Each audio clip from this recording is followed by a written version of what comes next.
Hey guys, আসসালামু আলাইকুম। কেমন আছেন সবাই? আশা করি সবাই ভালো আছেন। আলহামদুলিল্লাহ আমিও ভালো আছি। তো নতুন আরেকটি ভিডিও নিয়ে হাজির হয়ে গেলাম। তো শুক্রবার, তো আজকে তো হলিডে আর সবার ছুটির দিন। সবাই ঘুমাচ্ছে, তো প্রায় 10টাও বেজে গিয়েছে। তো সবাইকে ডাক দিচ্ছি, নাস্তা বানাবো, নাস্তা দিব। তার আগে একটু মাছ মাংস যা আছে ফ্রিজে একটু ভিজিয়ে নিই, কারণ ভিজতে তো এটা লেট হয়ে যাবে খুলতে খুলতে। আর শীতের সময় ছাড়তে অনেক সময় লাগে, তাই একটু ঠান্ডা পানিতে ভিজিয়ে রাখবো। তো এই তো এক এক করে সব কিছু নামিয়ে রেখেছি, এখন ভিজিয়ে রাখি। একটু ভিজানোর পর তারপর নাস্তাটা ভেজে দিব। ফ্রোজেন রুটিটাও নামিয়ে রাখলাম। ফ্রোজেন রুটি কি, যেটা আমি বাসায় সবসময় বানাই, সেটাকেই আমি সুন্দর করে ফ্রিজে রেখে দিই। তারপরে তো নামিয়ে এটাকে নাস্তা দিয়ে দিলাম। নাস্তা দেওয়ার পরে তারপর মাছটাকেও ভালো করে, যে মাছের মাথাগুলো নিব, আজকে আর টুকরা রান্না করব না, মাছের মাথা দিয়ে আজকে মুড়িঘণ্ট রান্না করব। তো কিছু মুগুর ডাল নিয়ে নিচ্ছি। তো অল্পই দেখা যাচ্ছে মুগুর ডাল শেষ হয়ে গিয়েছে। তো সাথে ভাবলাম যে একটু মুসুরির ডাল দিব। তারপরে এভাবে আমি মুগুর ডালটা দিয়ে আর মুসুরি ডালটা মিক্সড করে তারপর মাছের মাথা দিয়ে মুড়িঘণ্ট রান্না করব। তারপরে তো কাঁচা টমেটো ভাজি করব। তাই তো ডাল দুটো একসাথে মিক্সড করে নিলাম। তারপরে তো একসাথে কতগুলো পেঁয়াজ, কাঁচামরিচ, রসুন কেটে নিলাম। মানে সব কিছু একসাথে কাটা থাকলে রান্না করতে খুব সুবিধা হয় আর খুব তাড়াতাড়ি হয়। তো এই তো কতগুলো পেঁয়াজ, কাঁচামরিচ কেটে নিচ্ছি। তো এগুলো কাটা শেষ করে দিয়ে আবার মাছগুলো আমি ভালো করে ধুয়ে নিচ্ছি। মাছের মাথাগুলো নিয়ে নিলাম। তো ভালো করে এগুলো পরিষ্কার করে নিচ্ছি, সাথে একটু লবণ দিয়ে মেখে রেখেছিলাম। ভালো করে লবণ দিয়ে মেখে তারপর আমি খসলিয়ে ভালো করে পানি দিয়ে, বেশি করে পানি দিয়ে ধুচ্ছি। আর মাছগুলো ভালো করে বেশি করে পানি দিয়ে ধুয়ে রাখলে ভালো। তারপরে তো সুন্দর করে লবণ, মরিচের গুঁড়ো, হলুদের গুঁড়া এগুলো দিয়ে মেখে নিলাম। তারপরে তো টমেটোটা কেটে নিচ্ছি। তারপরে তো চুলায় বসানোর জন্য, টমেটো ভাজিটা করার জন্য আমি শুকনো মরিচ, পেঁয়াজ, রসুন দিয়ে দিলাম কড়াইতে। তো ভাজা ভাজা একটু হলেই আমি তারপরে আপনার কাঁচা টমেটো দিয়ে দিব। সামান্য একটু হলুদ দিয়েছি, জাস্ট কালার হওয়ার জন্য। এই তো কাঁচা টমেটোটা দিয়ে দিলাম। দেওয়ার পরে নাড়াচাড়া দিয়ে একটু ঢেকে দিব। তারপরে একটু উনলেই তারপরে ঢাকনাটা সরিয়ে দিব। আরেক চুলায় তো বসিয়ে দিলাম প্যানে। মাছের মাথাগুলো একটু ভেজে নিয়েছি। আমি আবার মুড়িঘণ্ট রান্না করলে মাছের মাথাগুলো একটু ভেজে নিই। তো এবার ভেজে নিলে তো মাছের যেই গন্ধটা সেটা থাকে না, আর মুড়িঘণ্ট খেতেও খুব ভালো লাগে। তো অবশ্যই আপনারা কমেন্টে জানাবেন যে আপনি কীভাবে মুড়িঘণ্ট রান্না করেন, আর আমি কীভাবে রান্না করেছি। আপনাদের যদি ভালো লাগে তো অবশ্যই লাইক, কমেন্ট, শেয়ার করবেন। তার ফাঁক দিয়ে একটু মশলাও বেটে নিয়েছি। তার আগে ডালটাও ভেজে নিচ্ছি। ডালটা এভাবে ভেজে নেবেন মুড়িঘণ্ট রান্না করার আগে, তাহলে তার স্বাদটা দ্বিগুণ বেড়ে যাবে। যে মুগুর ডালে যেই গন্ধটা, কাঁচা গন্ধটা, সেটা থাকবে না। তো আরেক চুলাতে আমি বসিয়ে দিলাম। প্রথমে কতগুলো পেঁয়াজ, তারপরে তেজপাতা দিয়ে দিলাম। আমি এই মুড়িঘণ্টতে কোনো দারচিনি, এলাচ ব্যবহার করব না। তারপরে তো এই তো সুন্দর করে মশলাটা কষানোর পর সব মশলা দিয়ে দিলাম। একটু আদা রসুন বাটা, জিরে বাটা, সব হলুদ বাটা, মরিচ বাটা সব দিয়ে দিলাম। দিয়ে ভালো করে কষিয়ে নিচ্ছি।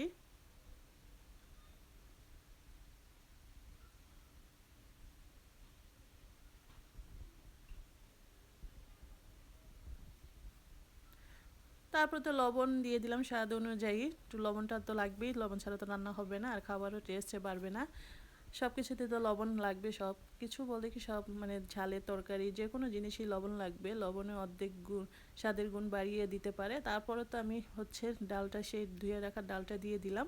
আমি কিন্তু ডালটা একটু ভেজেই রেখেছিলাম। দেখেন কতগুলো ফুলে কতগুলো হয়ে গিয়েছে। তারপরে তো ভালো করে ডালটা আমি কষিয়ে নিচ্ছি। তারপরে কষানোর পরে আমি ঝোল দিয়ে দিব। যদি আমার ভিডিওটি ভালো লাগে অবশ্যই লাইক, কমেন্ট, শেয়ার করবেন। আর যদি বেশি ভালো লাগে অবশ্যই সাবস্ক্রাইব করে আমার পাশে থাকবেন। আরেকটি প্লিজ দয়া করে একটি লাইক দিয়ে যাবেন। তারপরে তো আমি এই যে কষানোর পরে মুগুর ডালের মুড়িঘণ্টটা ঝোল দিয়ে দিয়েছি। তো আরেক চুলা আমি ভাতের পানিটা বসিয়ে দিয়েছি। চালটাও ভাবলাম যে ধুয়ে একটু ভিজিয়ে রাখি। তারপরে তো চলে আসলাম বেডরুমে, যে বেডরুমের বেডগুলো সবগুলো গুছিয়ে নিই। তো শীতের সময় সবার ঘরে এরকম অগোছানো থাকে, আর জামা কাপড় ল্যাপ তোশকে ভরা থাকে। তো এগুলো আমি ভাবলাম যে একটু পরিষ্কার করে নিই, বেডগুলো গুছিয়ে নিই। যেহেতু আজকে শুক্রবার, সবাই বাসায়, সবাই নামাজ পড়তে যাবে, তাদেরকে নাস্তা দেওয়া, এই কাজ সেই কাজ, মানে কাজের আর শেষ নেই। তো তাড়াহুড়া করছি সব কিছুতেই।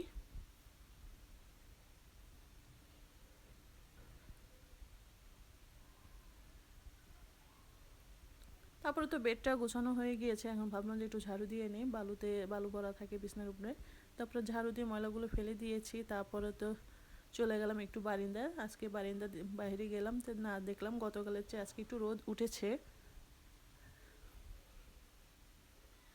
তো বারিন্দায় কতগুলো জামা কাপড় রোদ দিয়েছিলাম, সেগুলো নিয়ে আসলাম, এনে গুছিয়ে রাখবো।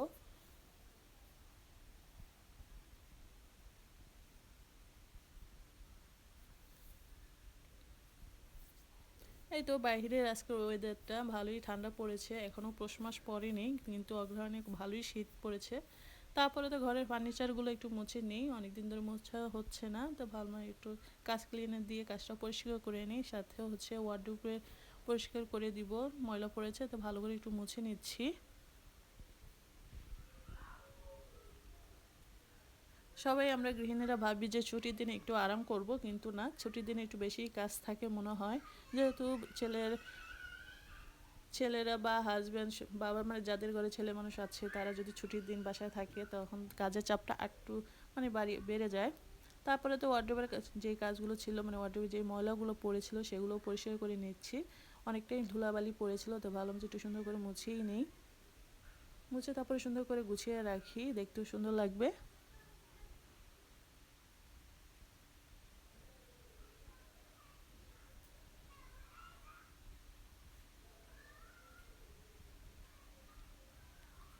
তো গোছানো একটু শেষ করে আবার চলে আসলাম পাকের ঘরে। তো পাকের ঘরে আসার পর দেখলাম যে হলুদ মরিচের গুঁড়ো ডিব্বাতে শেষ হয়ে গিয়েছে। তো ভাবলাম যে আগে একটু নামিয়ে নিই, তারপর আবার হচ্ছে বাকি কাজগুলো করে নিব। এই তো হলুদের গুঁড়ো আর মরিচের গুঁড়ো, তো এগুলো আমি সুন্দর করে ডিব্বায় কি জারের মধ্যে ভরে রেখে দিচ্ছি। এখন রান্না করতেও লাগবে, যতটুকু ছিল 2 তরকারিতে দিয়ে দিয়েছি, এখন আরেক তরকারিটা বসাবো, সেই জন্য একটু হলুদের গুঁড়া লাগবে। তো ভাবলাম যে একসাথে একটু বেশি করে ভরে নিই। তারপরে তো আমার সেই মুড়ি ঘন্টটা তো আমি একবার বাগার বলতে কি সুন্দর করে কষিয়ে বসিয়েছি। এখন একটু বাগার দেওয়ার জন্য পেঁয়াজ বেশি করে আর রসুন ভালো করে ভেজে দিয়ে দিচ্ছি, এটার মধ্যে দিয়ে দিব। তো তার আগে আমি একটু ধনেপাতা দিয়ে নিই, তাহলে খাবারের টেস্টটা দ্বিগুণ বেড়ে যাবে। এই তো পেঁয়াজ বেরেস্তা করা হয়ে গিয়েছে, আমি এখন সেই মুড়ি ঘন্টের মধ্যে ঢেলে দিব। এভাবে বাসায় রান্না করে খেয়ে দেখবেন কতটা ভালো লাগে। তো আরেক চুলায় আমি হচ্ছে মুরগির মাংস বসানোর জন্য সেই আলুগুলো ভালো করে ভেজে নিচ্ছি। আর যেহেতু এটা হচ্ছে নতুন আলু, একটু শক্ত শক্ত থাকবে, ঠান্ডা হওয়ার পরে কিন্তু দেখবেন শক্ত হয়ে থাকে আলুটা। তো ভাবলাম যে একটু সুন্দর করে আগে একটু ভেজে নেই, তারপর হতো আরেক চুলাতে হচ্ছে কড়াই বসিয়ে দিলাম মুরগির মাংসটা বসানোর জন্য। তো পরিমাণ মতন তেল দিয়ে দিচ্ছি, সাথে সব মশলা দিয়ে দিব, পেঁয়াজও দিয়ে দিলাম। তো পেঁয়াজটা একটু ভাজা ভাজা হলে তারপর হচ্ছে সব মশলা দিয়ে দিব।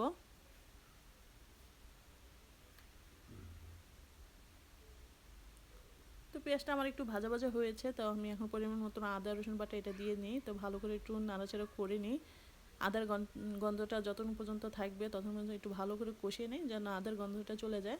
তারপরে তো আমি একসাথে কতগুলো শুকনো মরিচ আর হচ্ছে জিরে বেটে নিচ্ছি, সেটা দিয়ে দিলাম। তারপরেও আমি শুকনো মরিচের গুঁড়ো, হলুদের গুঁড়ো, ধনিয়ার গুঁড়ো, জিরের গুঁড়ো সব দিয়ে দিয়েছি। যেহেতু ব্রয়লার মুরগি রান্না করবো, তো একটু ঝাল ঝাল করে রান্না করলে ভালো লাগবে।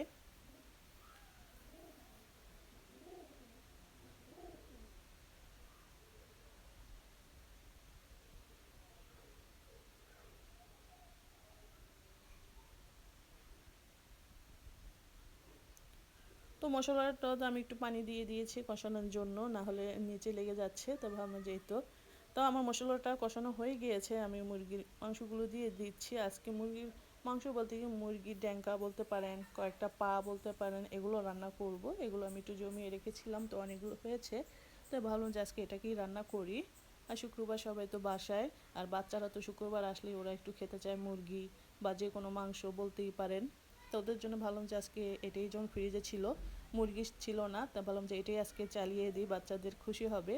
তো আমি তো এই তো একটু ঝাল ঝাল করেই রেঁধেছি।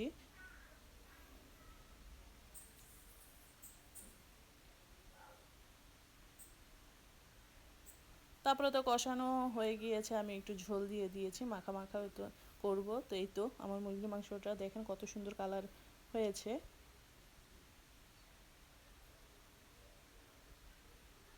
তারপরে তো রান্না শেষ করলাম, এই তো সেই আমার টমেটো ভাজিটা। তারপরে টেবিলে দিয়ে চলে আসলাম। আপনাদের আজকে তো শুক্রবার, ভাইয়ারা নামাজ পড়তে যাবে, আপনাদের ভাইয়া, তারপরে হচ্ছে বাচ্চারা, তো ওদের পাঞ্জাবিগুলো নামিয়ে রেখেছি বিছানার উপরে। যে পড়ে যাবে। তো এই তো রেডি হচ্ছে সে, তো আতর দিচ্ছে, তো বাচ্চাদেরকেও রেডি করে দিচ্ছে। তো শুক্রবার আসলে ওর দায়িত্ব যে বাচ্চাদেরকে গোসল করিয়ে তাদেরকে পাঞ্জাবি পরিয়ে নামাজে নেওয়া। তো আমার এই জিনিসটা অনেক ভালো লাগে যে বাচ্চাদেরকে রেডি করে উনি নামাজ পড়তে নিয়ে যায়। তো অবশ্যই আপনারা কমেন্টে জানাবেন যে আপনাদের বাসায় বা হাজব্যান্ড বা ভাইয়া যেটাই হলো আপনার ছেলে মেয়েদেরকে এভাবে কি নিয়ে নামাজ পড়তে যায় কি না। তারপরে তো ছোটো বাবুটাকে রেডি করে দিচ্ছে। তো এই তো বের হয়ে যাচ্ছে নামাজের উদ্দেশ্যে, নামাজ পড়তে চলে যাবে। তো ওরা দুই ভাই আগেই বের হয়ে গিয়েছে। তো তো